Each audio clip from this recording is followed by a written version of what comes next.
Well, the reason I left college was because my fiance at the time, this was during Vietnam, and he was going to be drafted. At first, the way I was raised and the way I grew up, I was very much in support of the military in the war. Back when I first heard about, Kennedy sending troops there and then Johnson continuing to have troops there and so on, we thought, well, we're there to fight against communism, to stop the communists. By the time I was up in high school, from 64 to 68, they were boys coming home in a box, if you will. People who had graduated from high school were coming back being buried from being killed over there, so we were greatly affected.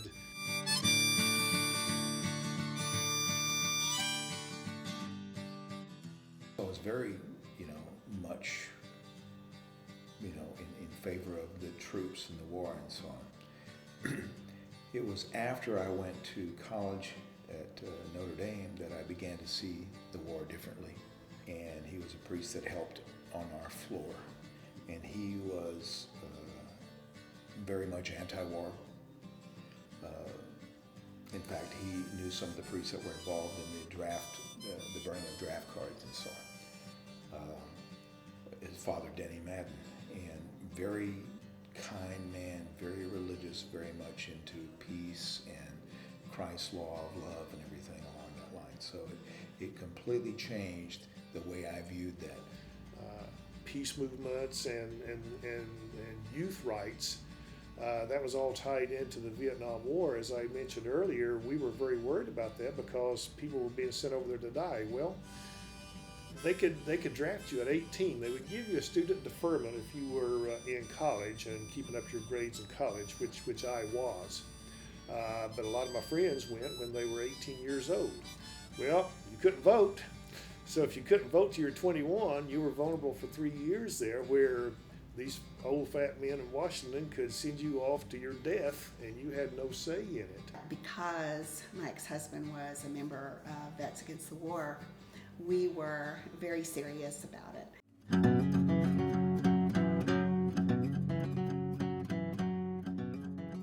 I know that I remember very clearly when the Beatles hit. It's the arrival of the Beatles in the United States. That was in the early 60s. But then when the Beatles finally made their foray to the United States, that's when music got a lot better and I started paying a lot more attention to it. The music for me, though, wasn't just the Beatles. I really got into Joan Baez and Bob Dylan and the kind of folk music, but it was also protest music. And it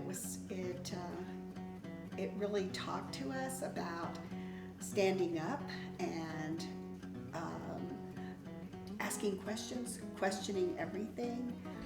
But there was definitely a sense that you would challenge the government, you would challenge war or violence. A more peaceful, non-violent society was a goal. And a lot of that was in the Beatles' music, a lot of it was in some of the later Beach Boys' music and so on. But it made you pay attention and made you want to go out and make the world a better place.